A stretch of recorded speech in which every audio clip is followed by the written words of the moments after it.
So maybe one of you or two of you or maybe more of you would be able to discover why was it so clean and so quiet? Why was it that people were living together and they had no distinctions between people?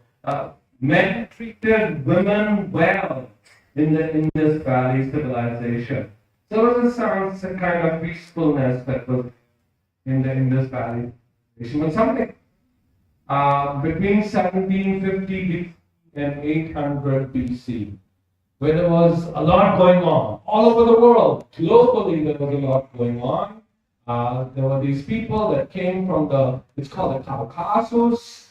These were tribes of people that had the latest technology of horses. They brought in the technology of the wheels and the chariots, and they conquered a whole places in Africa, in Turkey, in present-day Iraq, Iran, South Asia, all over the world. So that is the context in which the Bible was written. It was written to diffuse the injustices that were happening during that time, to diffuse the problems that arose between societies and people's groups. So you can see this is kind of the world of ancient Near East period of time. Groups of people, as you can see there, they have different names. Some of them are called the Hittites, some of them are called the Hyksos, some of them are, they established the Mitanni Empire in present-day Turkey, and there was a lot of turmoil, a lot of tension.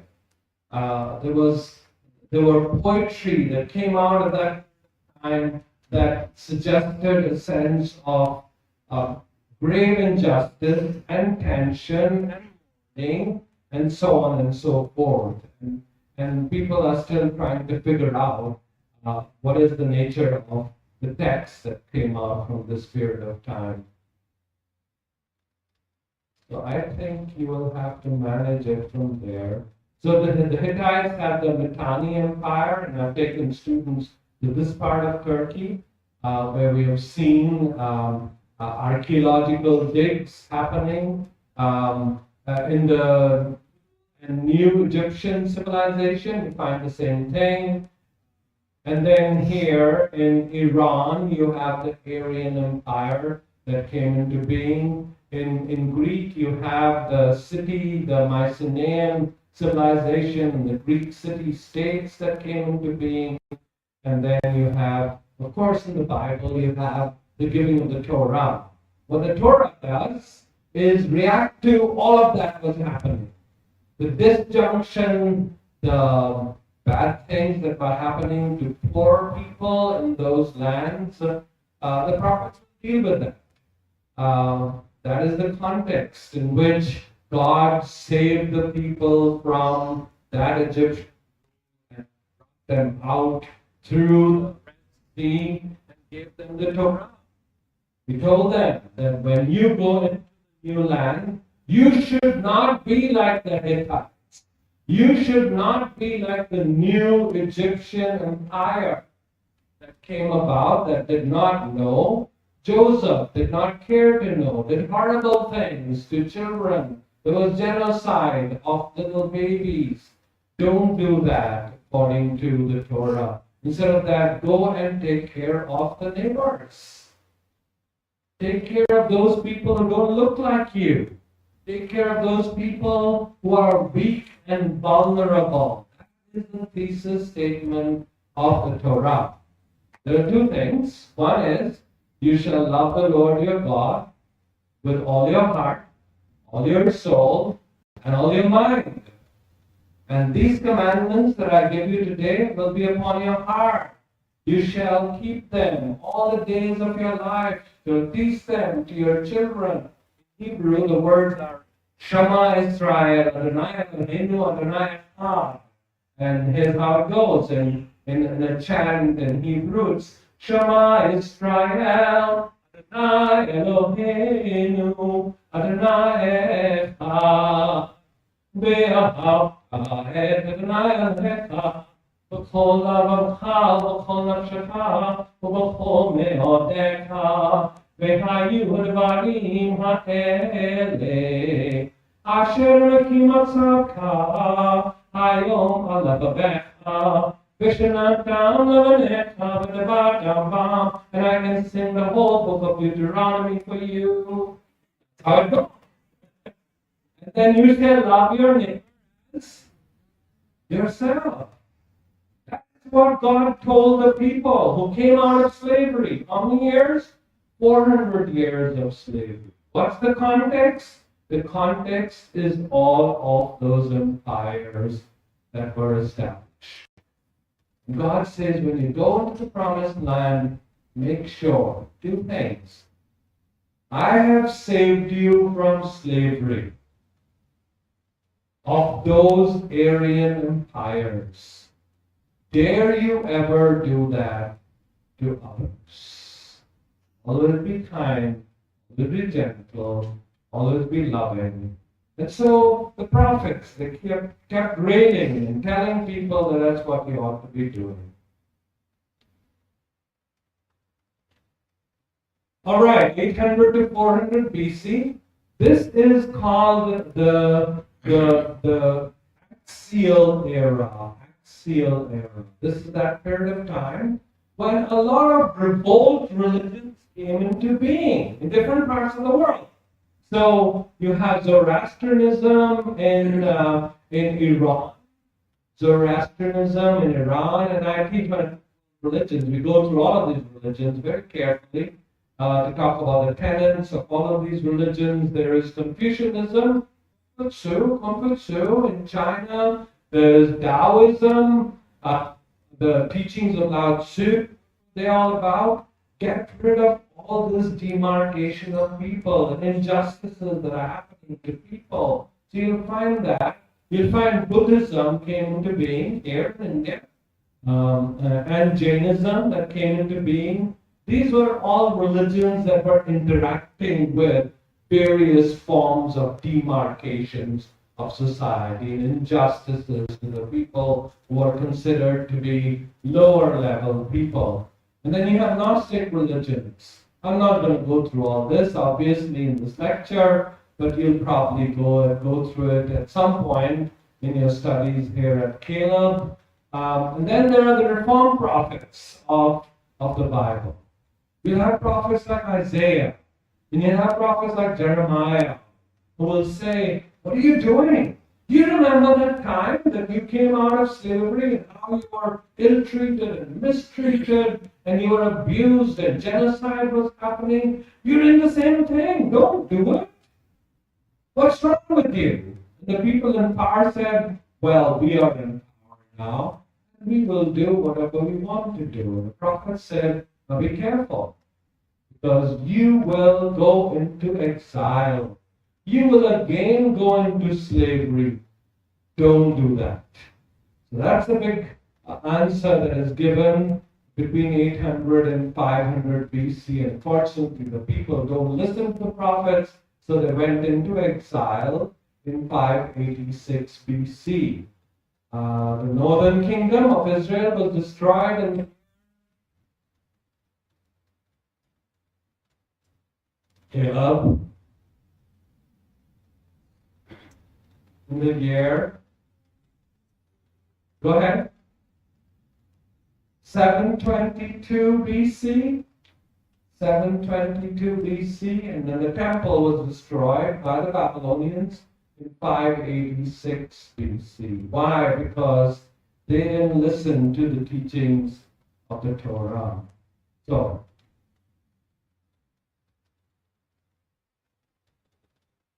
that is an archaeological dip happening in the present of the Mitanni Empire. There's a lot of documents and a lot of stone tablets and all that have been uncovered from there. Here are some of the documents that I showed you. There is something that's called Amara letters.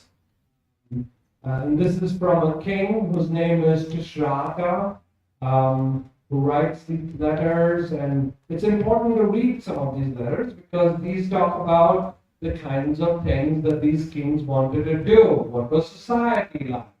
How did they treat the poor and the vulnerable people? Those are some of the things that one needs to address.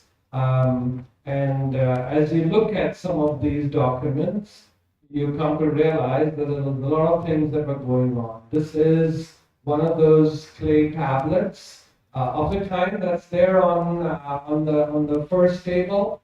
As you saw those, this is cuneiform is wedge-shaped writing that this Akkadian text is written in, and this is another tablet. You can see clearly those wedge-shaped writings. Thankfully, we are able to see and decipher some of these because there have been other people who helped us understand things in the Greek language.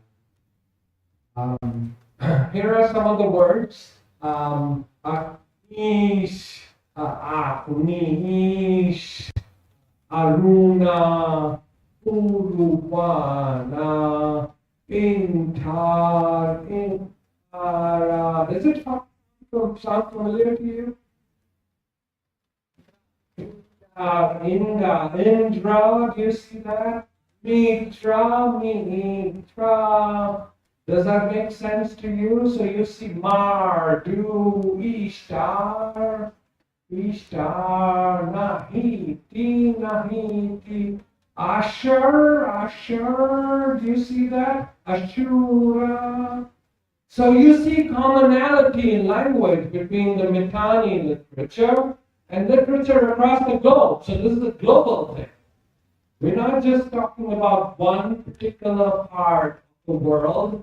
There were gods and goddesses at whose behest there were bad things happening to the poor and the vulnerable people of those lands.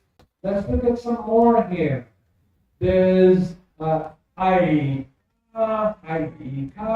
You see that? Aika, Sata.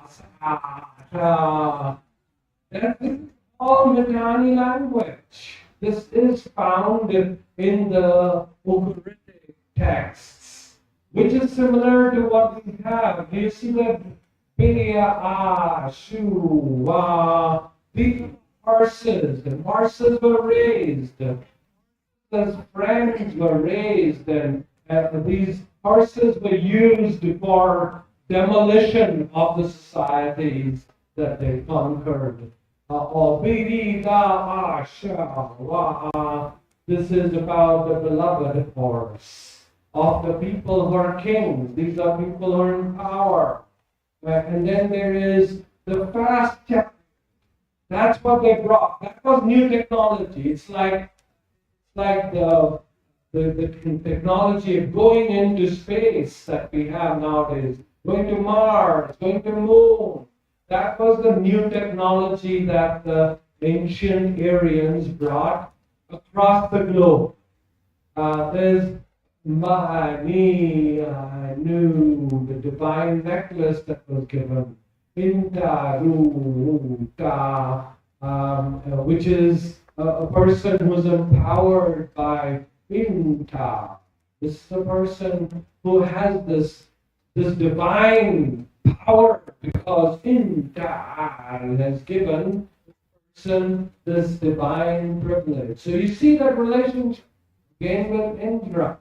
And then, of course, there is a dark racist term against those people who are the original dwellers of the land. These people are called Timeria, are dark-skinned people. So color was an issue.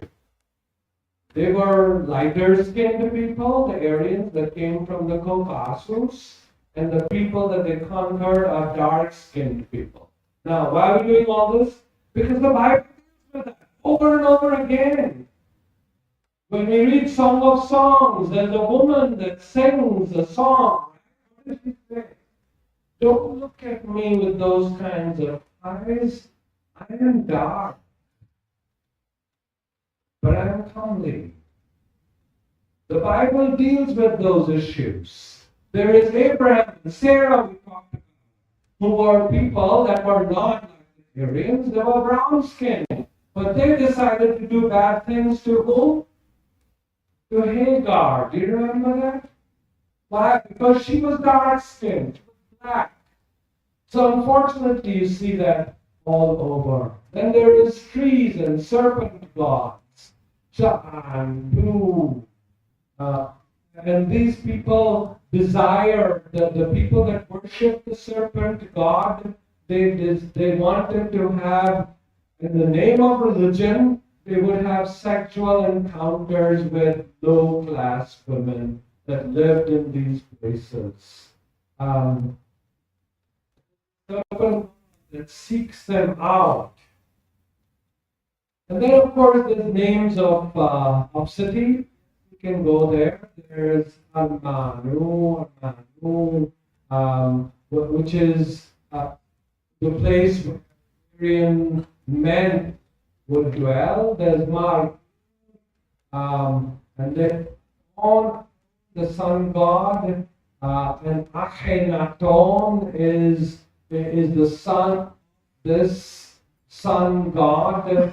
There is Subar, do you see again relationships there? Quite a lot, isn't it? This was across the globe. And then there is Parashua. This is the divine one who paid tribute to Sargon. There is Pareset, from which you get Phyllis. These again, and Dr. Carroll talked about these as well. These are the ancient Aryans that came and dwelled and conquered David, other people in the land that they were in. So that is said, and then the next we go on there. It's here, and then we go into the Hebrew Bible as it engages. There we go. Ishtar is the goddess of war and sexual love. War and sexual love, they kind of go together in all of these religions across the globe. So you, the priestess of Nineveh, that is Sarah, Nuwa, and then there's the goddess of love, and then she sets me on the throne of our fathers. There is the fish god, Dagon. Dagon is a very important deity. Do you remember Dagon? There is the narrative of Jonah. You'll study that. In Jonah's narrative, Jonah tries to run away from God, and then he's swallowed up by Dagon, fish. And Dagon then vomits him out onto the land of Nineveh. Why? Because Nineveh was the place where Dagon was worshipped. And bad things used to have to happen to the poor and the vulnerable people in the name of the worship of the fish god, Dagon. So every time we're reading Hebrew Bible, the New Testament, my area is Hebrew Bible, we have to see that it's dealing with these ancient religions. God delivered Jonah. Where does he go after that? Of course, all the people, they listen to God and they repent, and Jonah's angry. Remember that? Goes and sits under a tree. The kind of tree under which these ancient Aryans would worship their deity, Dagon. So it's only when you understand the background to why the Bible is writing certain things do we understand the meaning of the Bible. That's why archaeology is very important. So, Baal was the god who was worshipped under the sacred fig tree. It's called the Hulupu tree. The Hulupu tree And then under the Ulupu tree, there was a ritual that happened. Usually the temples, the ancient temples of the Aryans, was under these trees or surrounded by these trees, and the women were given an intoxicating drink. And then these priests would have a sexual encounter with the women, and they thought they would become gods.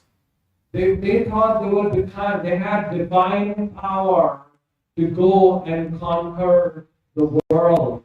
And that is what is happening in Genesis 2. When people don't understand ancient religions and why did Moses write those things, we put the whole blame on the woman. We tell our Sunday school kids, you know what the woman? That's why we should never listen to women. You heard sermons like that? There are people who would say stuff like that because they have not understood the Bible from the perspective of the context in which it was written. God provided help for the woman and promised the woman that the seed of the woman will be victorious over the seed of the serpent. We can only understand those kinds of things from the perspective of archaeological findings that enable us to understand was the context in which those little texts were written. And then there is Baal that they worship, in the Asherah, the consort and mother of Baal. Of course, the scriptures then go on to say in Deuteronomy chapter 16, verse 21 and 22, we shall not plant any tree as an Asherah beside the altar of the Lord. You must not erect a pillar which the Lord your God detests, because bad things happen, especially to women and to girls, in the worship of these gods and goddesses. We've got to understand the archaeological context, what the Bible says, to understand what the Bible says. We go on further. Enuma Elish is a very important document, and probably Dr. Scott Carroll will talk about it as well. It's a document that gives us the background of what is happening, what the famous and the powerful ancient Aryan rulers were saying. So they got a hold of this small time, black-shaped Tiamat, goddess of the people that it says Tiamat, of all, gave birth to peerless and hideous monsters, serpents with fangs for teeth, snakes with venom for blood, terrifying dragons filled with divine power. To see them, Tiamat, the mother of all. This is a repetition of the earlier one there. Serpents with fangs for teeth, snakes with venom or blood, terrifying dragons filled with divine power. To see them was to die. Once prepared to strike, they will be invincible. So get rid of them, says this high-class god by the name of Marduk. Marduk rounded up all the hideous monsters of Tiamat, and he brought as trophies before the assembly. So you see the obvious power and the all-powerful image of these ancient gods that seek to take over societies that they went to.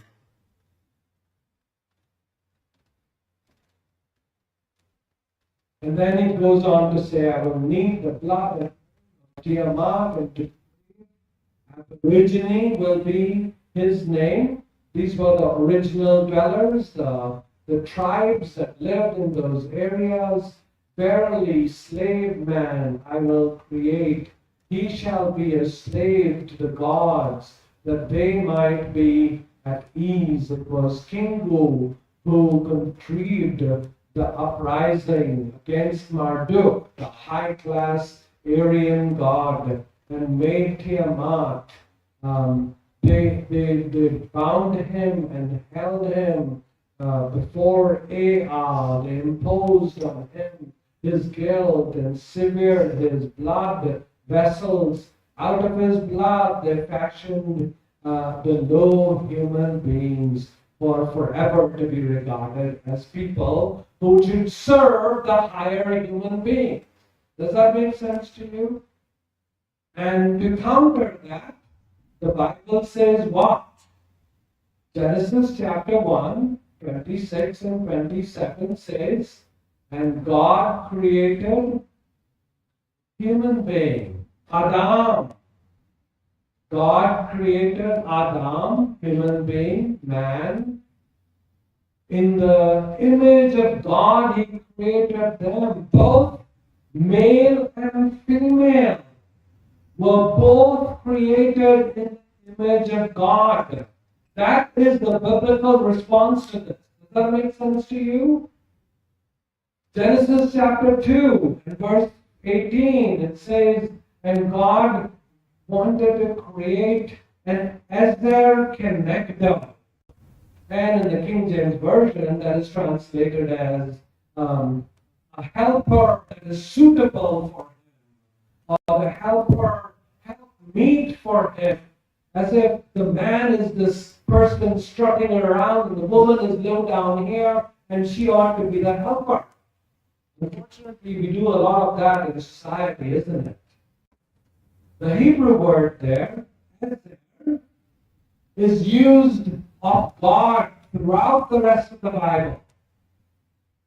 Where should I go, O Lord, says the psalmist? You alone are mine. It's there, my helper. And the adverb that goes along with that is the word connecto, and that always refers to someone who walks ahead of that person. That is the response to this. Don't you dare treat lower people secondary or horribly not even people. No, they are all created in the image of God. And don't treat women like that. When God created the woman, He said it is not good for man to be alone. And I've heard sermons in church where pastors will say, oh, poor guy, he's so lonely. That's why God created woman. That's nonsense. The Hebrew word there is a word that refers to the aloneness that refers only to God. God alone is God. Dare you think you are God? And so God created the woman not from the rib. That is the primary aspect of the temple. And the ark of the covenant, right in the middle of the temple.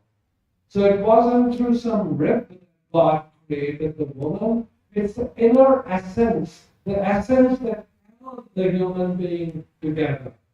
Do you see all that in the Hebrew language goes against this trend of Aryan religions that were found in different parts of the world? So here there is Eve who comes to God and she says, the serpent, in our English translation, it says, deceived me, right?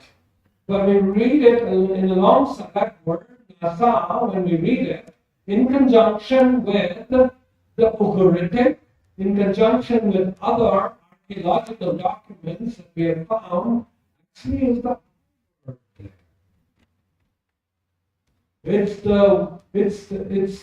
It's the divine figure that worshipped the serpent God that did the R thing to me. That's what she says.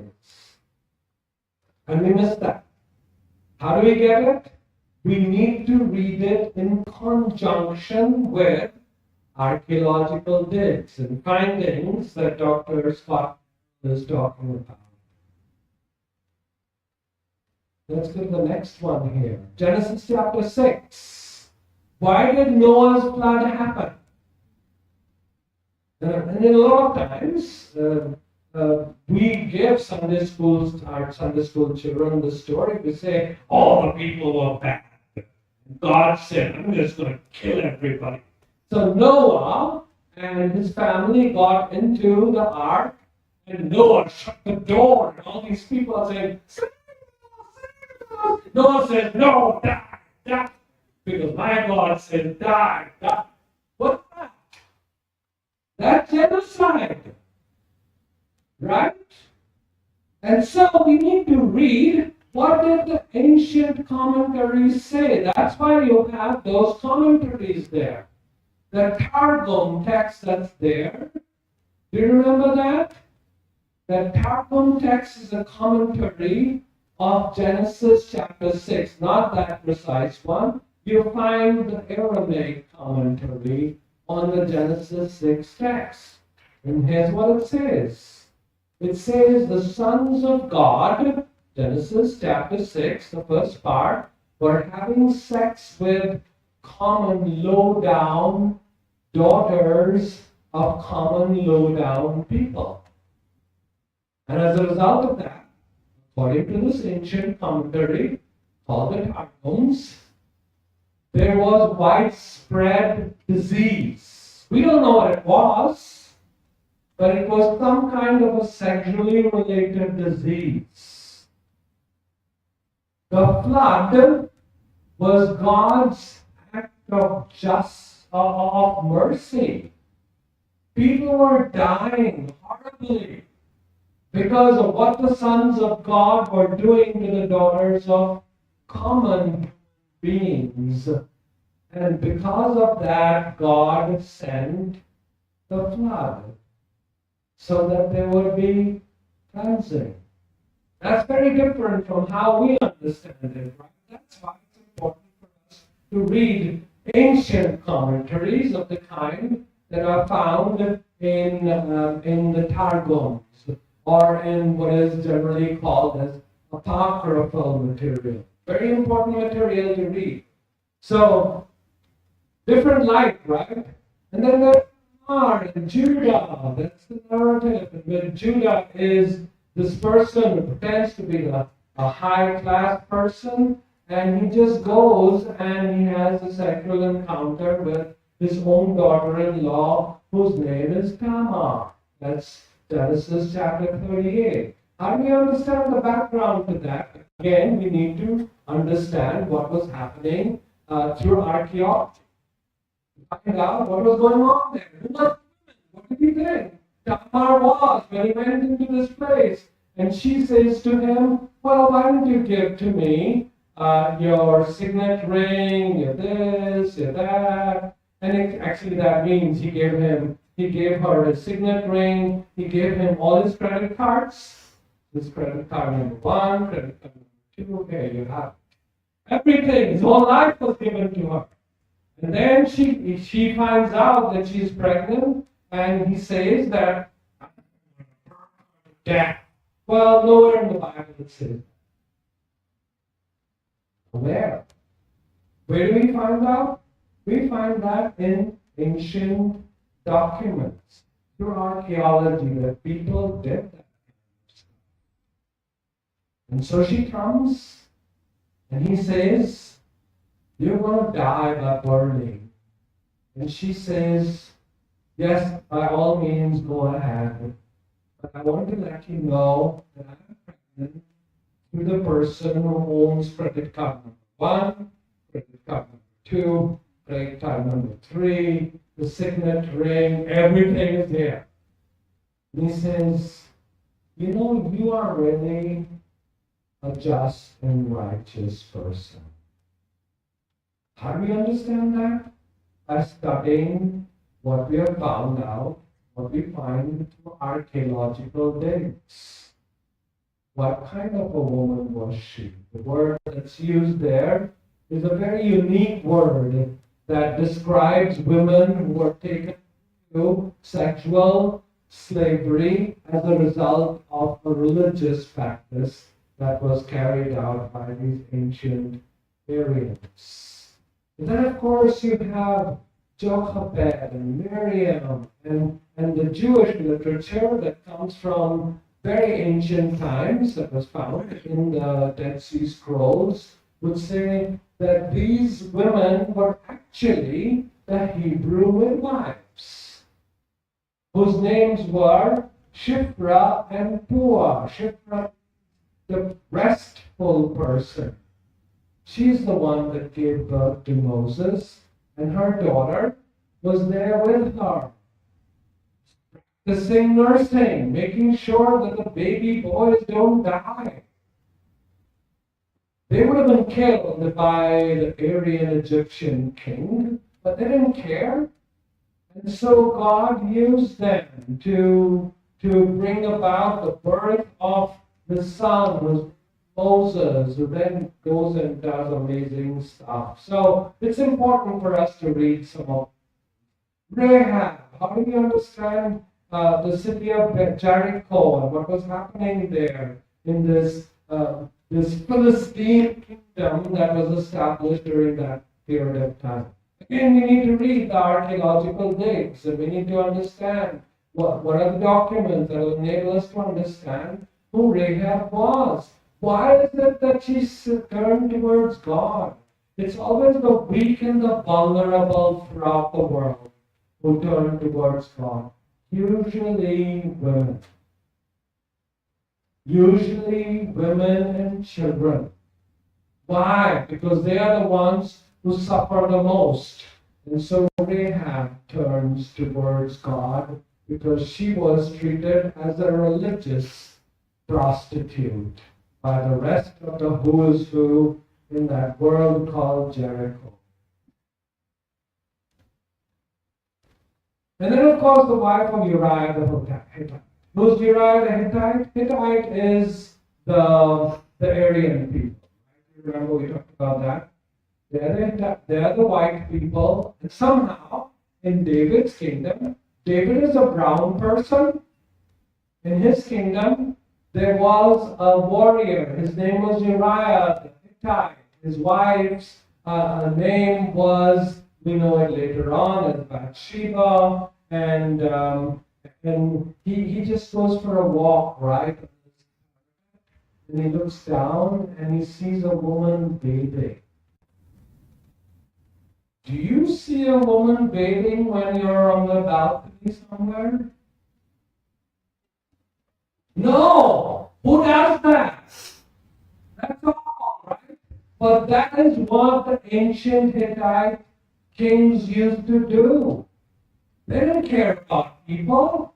That's how they built their palaces, so that they would be looking out at the weak and the vulnerable. Then he takes her. So then the question that arises is, why does he take her? And the answer is found in Hittite documents. It's simply this. Before the Hittite kings went to wars, they would always first go and find a weak and vulnerable woman and do bad things to her. And by doing that, they thought they had divine power.